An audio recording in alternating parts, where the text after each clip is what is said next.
Hello and welcome back. तो आज हम लोग इडियम एंड फ्रेजेस में फ्रेजेस करने वाले हैं। अगर आपने पहले के जितने भी इडियम्स एंड फ्रेजेस के वीडियोस हैं और आपने नहीं देखे हैं तो आप एक बार गो थ्रू कीजिए, आपको काफ़ी इम्प्रूवमेंट होगा। और आज के सीरीज में मैं नॉक, बीट, ब्लो, बियर और फॉल, इनसे जितने भी इम्पोर्टेंट आपको फ्रेजेस बनते हैं सबको कवर करने वाले हैं। ठीक है, तो शुरू करते हैं। पहला है नॉक एट। नॉक एट मतलब क्या होता है? दरवाजे पे दस्तक देना या खटखट की आवाज़ करना। To strike something sharply and swiftly, मतलब तेज़ी से आप कहीं दरवाजे पे या किसी और चीज़ पे दस्तक देते हैं तो उसको बोलते हैं नॉक एट। बहुत कॉमन है, बहुत यूज होता है। नॉक एट मतलब दस्तक देना। नॉकडाउन, नॉकडाउन होता है क्या? नॉकडाउन मतलब होता है मार गिराना। ठीक है, फोर्स करना, फोर्स से मार गिराना।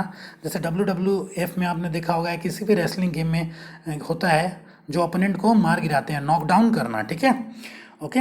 नॉकआउट मतलब क्या होता है? Knockout to win by hitting the opponent, मतलब किसी को पछाड़ देना। ठीक है, जैसे जैसे नॉकआउट टूर्नामेंट्स होते हैं, जैसे 3 टीमें खेल रही हैं, जो भी टीम हारती है वो टूर्नामेंट से क्या हो जाती है?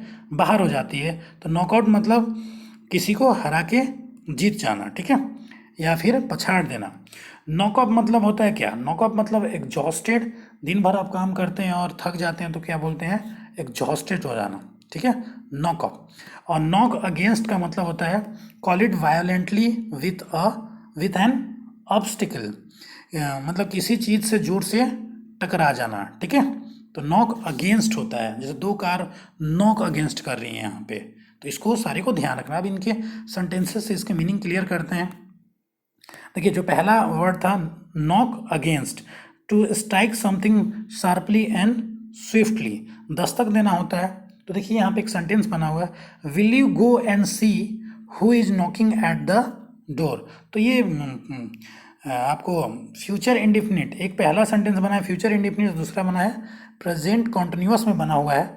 तो who is knocking at the door, कौन दरवाजे पे खटखट कर रहा है। विल यू गो, क्या आप जाकर देखेंगे कि कौन दरवाजे पे खटखट कर रहा है। तो यहाँ पे नॉकिंग एट का यूज हुआ है। एक और चीज़ है, जैसे एट जो यूज होता है, जैसे आप टेबल पे बैठ के पढ़ते हैं तो क्या लिखिएगा? I am sitting at the table, not on the chair बैठते हैं बट एट द टेबल। अगर किसी के पास है, जैसे स्टैंडिंग एट द गेट, तो किसी की समीपता बताने के लिए भी एट का यूज किया जाता है। तो यहाँ पे क्या हो गया? Who is knocking at the door. ठीक है, तो करेक्ट यूज क्या होगा? नॉकिंग एट यहाँ पे होगा, क्योंकि कॉन्टिन्यूअस टेंस में यूज हुआ है। ओके, सेकंड सेंटेंस देखते हैं, नॉकडाउन। नॉकडाउन विथ फोर्स, मार गिराना, किसी को मार के गिरा देते हैं तो उसको बोलते, देखिए, an old man was knock down by a running बस। तो देखिए, ये पैसिव वॉइस है, आपको याद, वॉइस भी याद होना चाहिए। पैसिव वॉइस, और कौन सा टेंस? पास्ट इंडेफिनिट टेंस है। देख के पता लगना चाहिए कि आपको क्या लिखा हुआ है। एक बूढ़े आदमी को एक चलती बस ने मार गिराया। तो करेक्ट यूज क्या है? नॉक्ड डाउन, पास्ट टेंस में नॉक का नॉक्ड डाउन हुआ है। ठीक है, नॉकआउट, नॉकआउट सीरीज होता है, पछाड़ देना। ठीक है, to win by hitting the opponent. तो India will knocked out of the ICC cricket world cup 2019 semifinal by New Zealand. तो ये भी कंप्लीट है, पैसिव वॉइस में सेंटेंस लिखा हुआ है, और ये प्रेजेंट में नहीं है जबकि पास्ट इंडेफिनिट में है या सिंपल पास्ट में लिखा हुआ है। तो यहाँ सिंपल पास्ट में क्या होता है? हेल्पिंग वर्ब, वर्ब का थर्ड फॉर्म है। तो नॉकआउट मतलब क्या होता है? यहाँ पे पछाड़ देना। न्यूजीलैंड द्वारा भारत को ICC क्रिकेट विश्व कप 2019 सेमीफाइनल के लिए बाहर कर दिया गया, मतलब न्यूजीलैंड जीत गया, भारत क्या हो गया? बाहर हो गया, नॉकआउट हो गया। ठीक है, करेक्ट सेंटेंस है, ध्यान रखना है। नॉकआउट मतलब होता है एग्जॉस्टेड, थक जाना। ठीक है, you should relax for some time, आपको कुछ समय तक क्या करना चाहिए? रिलैक्स करना चाहिए। You are completely knocked up, आप पूरी तरह से थक गए हैं। ठीक है, तो यहाँ पे नॉक्ड अप का यू टायर्ड, यहाँ पे कंप्लीटली टायर्ड, और कंप्लीटली क्या है? एडवर्ब है, जो नॉक की विशेषता बता रहा है, मॉडिफाई कर रहा है नॉक को, तो ये क्या है? एडवर्ब है। तो नॉक्ड अप का यूज होगा यहाँ पे। ठीक है।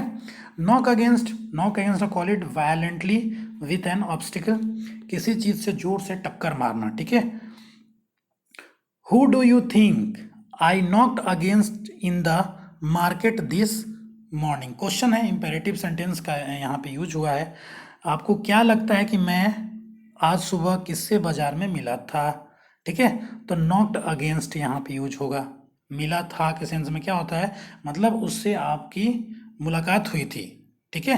ये जरूरी नहीं है कि किसी से आप एकदम टक्कर ही मारे होंगे तो मुलाकात हुआ होगा। तो यहाँ पे ठीक है। और यहाँ पे देखिए WH फैमिली, दो चीज़ याद रखना है, WH फैमिली के बाद अगर हेल्पिंग वर्ब आया हो तो क्वेश्चन का इंडिकेशन होता है। अगर WH फैमिली के बाद सीधे सीधे सब्जेक्ट आ गया हो तो क्वेश्चन नहीं होता है, ठीक है। उसका या तो वॉइस में बना होगा या किसी और सेंस में यूज किया गया होगा सेंटेंस, ठीक है। तो यहाँ पे क्वेश्चन के सेंस में WH फैमिली के साथ क्या हुआ है, यूज हुआ है हेल्पिंग वर्ब। तो who do you think I knocked against in the market this morning, आपको क्या लगता है कि मैं आज सुबह बाजार में किससे मिला था, ठीक है। तो नॉक्ड अगेंस्ट हो जाएगा। यहाँ पे फील करते हैं, my spoon dash something in the bowl, मतलब मेरा स्पून बाउल में क्या हुआ था, कुछ से टकराया होगा, तो क्या होगा, नॉक अगेंस्ट का यूज होगा और किसी का इसमें से यूज नहीं होगा, ओके। तो करेक्ट यूज है नॉक्ड अगेंस्ट। अगला ब्लो के साथ देखते हैं। ब्लो डाउन मतलब क्या होता है, जैसे बहुत तेज तूफान आता है, हवाएं चलती है, तो वो क्या करती है, किसी इंसान को, पेड़ पौधों को क्या कर देती है, ब्लो डाउन कर देता है, नीचे गिरा देती है, ठीक है। Throw down, blow down by the force of wind, कोई बाहरी एजेंट हो, जैसे कोई पेड़ पौधे भी गिर सकते हैं इसमें। ब्लो अप मतलब क्या होता है, एक्सप्लोड करना, विस्फोट हो जाना, आग बबूला होना। जैसे ये देखिए, पूरा दिन काम कीजिए तो लैपटॉप में ब्लो अप हो गया, पर ये जरूरी नहीं है कि केवल ऐसे विस्फोट के सेंस में यूज हो, किसी को बहुत तेज गुस्सा आ जाए तो उस सेंस में भी ब्लो अप यूज होता है, ठीक है। बीट अगेंस्ट मतलब होता है किसी के खिलाफ प्रहार करना, स्ट्राइक करना। जैसे कि मान लीजिए कि समुद्र की जो लहरें होती हैं, समुद्र को क्या करती है, बीट अगेंस्ट करती है, उसके किनारों से टकराती रहती है, ठीक है। तो बीट अगेंस्ट होता है। और बीट डाउन का यूज होता है किसी को दबा देना, मार मार के भगा देना, जैसे कोई प्रोटेस्टर होता है। तो बैकअप मतलब होता है सपोर्ट या साथ देना, ठीक है, बैकअप, ठीक है। कुछ काम करते हैं तो आप सोचते हैं कि कुछ बैकअप प्लान लेके चलें, पढ़ रहे हैं तभी आप क्या, एक बैकअप प्लान लेके चलते हैं कि चलो इसमें सक्सेस नहीं मिला तो एक बैकअप साथ में होना चाहिए। बियर विथ मतलब क्या होता है, टॉलरेट करना, सहन करना किसी को। जैसे रात में आप सो रहे हैं और आपके साथ कोई ऐसे लोग सो रहे हैं जो बहुत खराटे ले रहे हैं, तो फिर आपको क्या करना पड़ेगा, बियर विथ करना पड़ेगा, और कोई ऑप्शन आपके को बचेगा ही नहीं, ठीक है। तो इन सारे को आप सेंटेंसेस में इम्प्लीमेंट करके देखते हैं। पहला है ब्लो डाउन मतलब क्या होता है, बाहरी फैक्टर द्वारा आपको गिरा देना, लाइक विंड स्टॉर्म। तो the terrible gale blew down a tall tree, तो क्या होगा, भयंकर आंधी ने एक लंबे पेड़ को गिरा दिया, ठीक है। तो ये गेल का मतलब ये होता है एकदम आंधी तूफान होता है, ठीक है। और ब्लो का पास्ट टेंस क्या होता है, ब्लू, तो ब्लू डाउन कर दिया गया, आंधी के द्वारा गिरा दिया गया या तूफान के द्वारा गिरा दिया गया, ठीक है। ब्लो अप मतलब होता है एक्सप्लोड करना, या आप आग बबूला हो जाते हैं गुस्से में तो उसको भी हम लोग यूज करते हैं, blow up.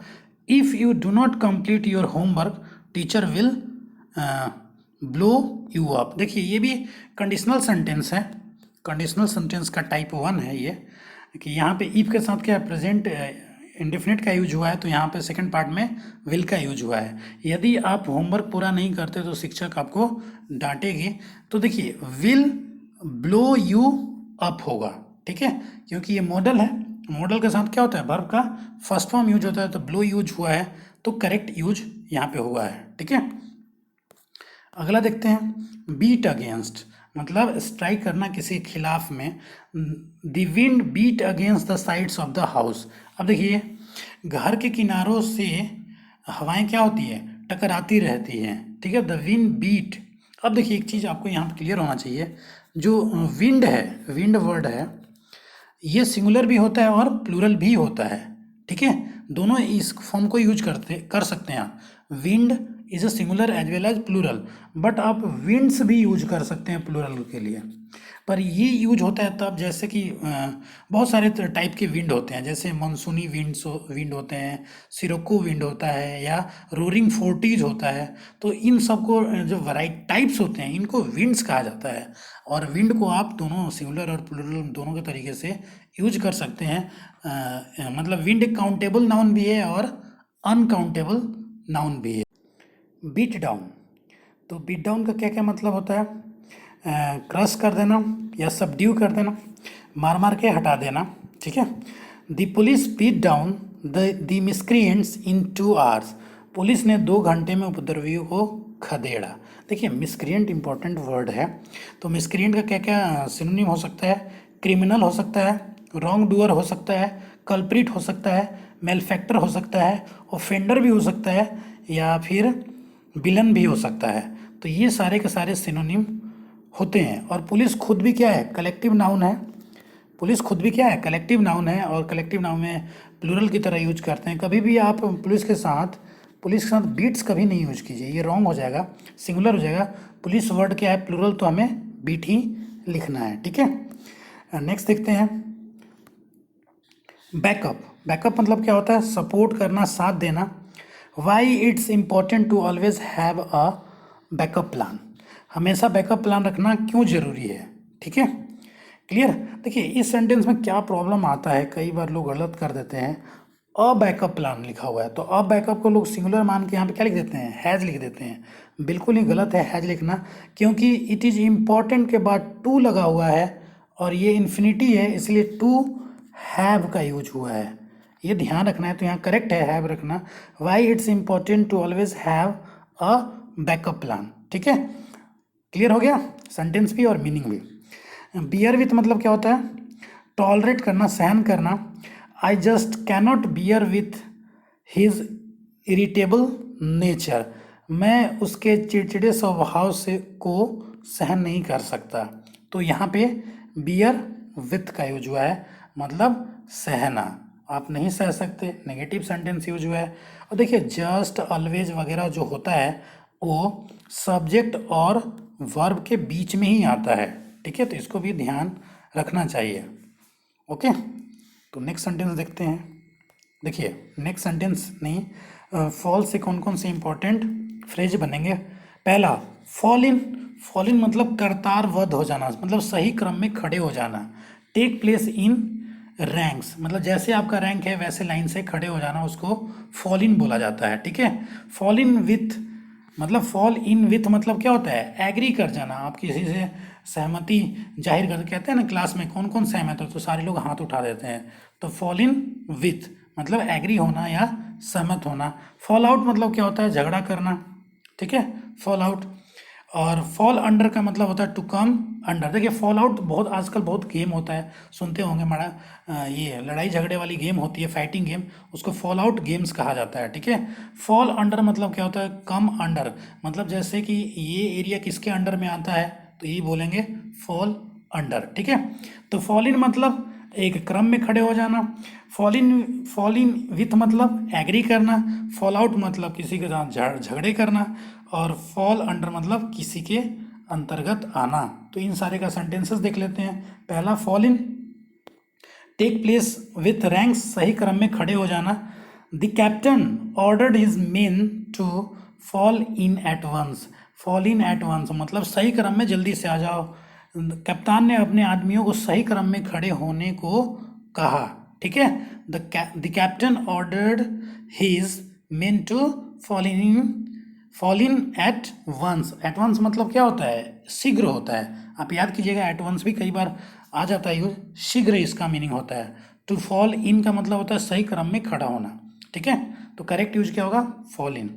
Fall in with मतलब क्या होता है? सहमत होना, एग्री करना।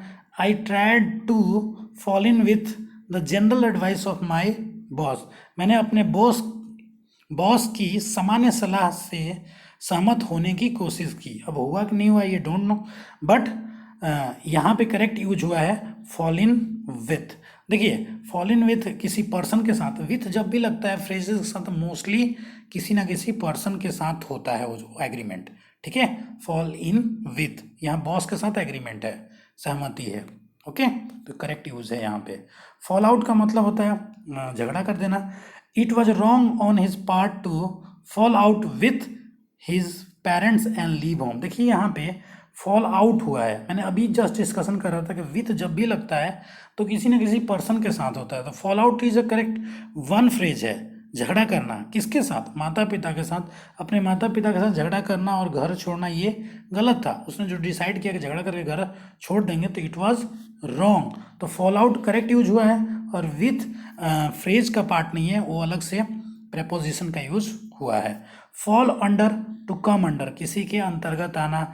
माई area does not fall under your jurisdiction, मतलब आपके अधिकार क्षेत्र में मेरा एरिया नहीं आता, तो यहाँ पर बताया ना फॉल अंडर मतलब किसी के अंडर में आ जाना, ठीक है। ओके, तो हम लोग एक बार रिवाइज कर लेते हैं फटाफट से। नॉक एट, स्ट्राइक मतलब दरवाजे पे आवाज़ करना, दस्तक देना। नॉकडाउन मतलब होता है किसी को मार गिराना, ठीक है, विंड वगैरह किसी को भी मार गिरा देती है। और नॉक आउट मतलब क्या होता है, किसी को हरा देना, नॉकआउट सीरीज होता है। नॉकअप मतलब क्या होता है, थक जाना, पूरा दिन काम करते हैं तो नॉकअप हो जाते हैं। नॉक अगेंस्ट मतलब collide, collide violently with an obstacle, तो किसी चीज़ से टकरा जाना। ब्लो डाउन, ब्लो डाउन का मतलब क्या होता है, गिरा देना। ब्लो अप मतलब क्या होता है, एक्सप्लोड कर जाना, या आप गुस्से में लाल हो जाते हैं उसको बोलते हैं ब्लो अप। और बीट अगेंस्ट मतलब होता है किसी के खिलाफ प्रहार करना, ठीक है। और बीट डाउन का मतलब क्या होता है, दबा देना, बीट डाउन, पुलिस वगैरह बीट डाउन कर देती है। और बैकअप मतलब आपका जो बैकअप प्लान होता है, एक के साथ दूसरा जो प्लान चलता है उसको बैकअप प्लान कहते हैं। और बियर विथ मतलब क्या होता है, टॉलरेट करना। फॉल इन का मतलब क्या होता है, सही क्रम में खड़े हो जाना, यहाँ में होगा सही क्रम में खड़े हो जाना। फॉल इन विथ मतलब क्या होता है, सहमत होना, ठीक है। फॉल आउट मतलब होता है किसी के साथ झगड़े करना। और फॉल अंडर मतलब होता है कम अंडर। तो ये सारे के सारे आप एक बार और वीडियो देखिए और रिवाइज करिए, 100% आपको याद हो जाएगा, ठीक है। होप आपको सारे क्लियर हो गए होंगे। और thank you for watching this video, thank you so much.